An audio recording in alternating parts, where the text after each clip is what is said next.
మన భావితరాల పిల్లల కోసం ఇకనైనా హిందువులం ఏకమై ఉందాం. ఎందుకంటే 500 సంవత్సరాలు పోరాటగానే అయోధ్య రాలేదు. మొదలలో పెద్ద ఆయన వెళ్లి శ్రీకృష్ణ మందిరం చూపెట్టాడు ద్వారకలో, మనందరికీ కూడాను. ఎక్కడ అంటే ద్వారకలో చూపెట్టాడు. కాశీ జ్ఞానవ్యాపిని చూశాము. ఇంకా చాలా ఉన్నాయి చూసేది.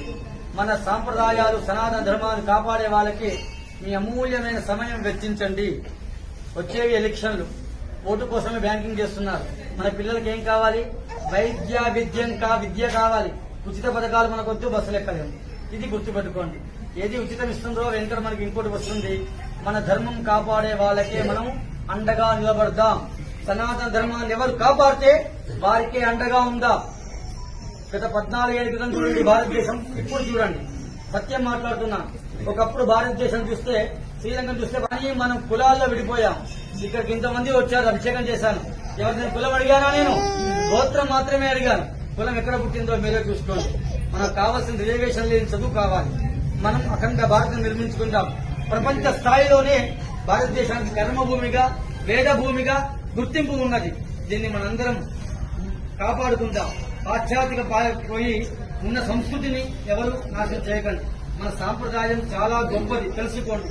మన పిల్లలకు తెలపండి. మన విద్య కూడా ఒకప్పుడు వేరే వారి చేతిలో ఉండేది. అందువల్ల అక్బరు, బాబరు వీళ్ళందరూ మనకు వచ్చారు. మనల్ని పరిపాలించిన రాజు మనకి ఎవరికీ తెలియదు. ఇంకా సీతమ్మ తెలియదు, ఇంకో అమ్మ తెలియదు. ఎవరో తెలుసు. మత మార్పులు చేసిన వాళ్ళందరూ మనకి బాగా పరిచితులు అయ్యారు. కానీ ధర్మాన్ని కాపాడే వాళ్ళకి మాత్రమే మీరు అండగా ఉండవలసిందిగా ప్రార్థన, రిక్వెస్ట్, నమస్కారం కూడా చేస్తారు. ఎటువంటి ఇబ్బంది లేదు. వేద భాషను రక్షించండి, వేదాన్ని రక్షించండి. గోమాత సనాతన ధర్మానికి వేసి ధర్మాన్ని గెలిపించండి. ధర్మ మార్గంలో ఉండండి. ఆ భగవంతుని యొక్క అనుగ్రహాన్ని పొందండి. దేవుడు లేదనుకున్నాం. అమెరికాలో ఎవరో ఉన్నారు. అక్కడి నుంచి ఫోన్ చేస్తే ఎలా వస్తుంది అంతరంగాల్లో? చెప్పండి. అక్కడ మాట్లాడుతున్నామా లేదా? మనిషిని మనం చూడట్లేదు కదా, ఫోన్లోనే మాట్లాడుతున్నాం. అవునా కాదా?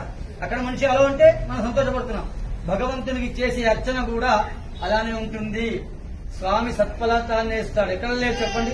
జలంలో ఈశ్వరుడు ఉన్నాడు, గాలిలో వాయులింగేశ్వరుడు ఉన్నాడు, అగ్నిలో అరుణాచలేశ్వరుడు ఉన్నాడు, జలంలో జంబుకేశ్వరుడు ఉన్నాడు, పృథివీలో కాంతిపురం పృథివీలింగం ఉన్నది, మరియు ఆకాశలింగం చిదంబరమై పంచభూత లింగమై ఈశ్వరుడే ఉన్నాడు.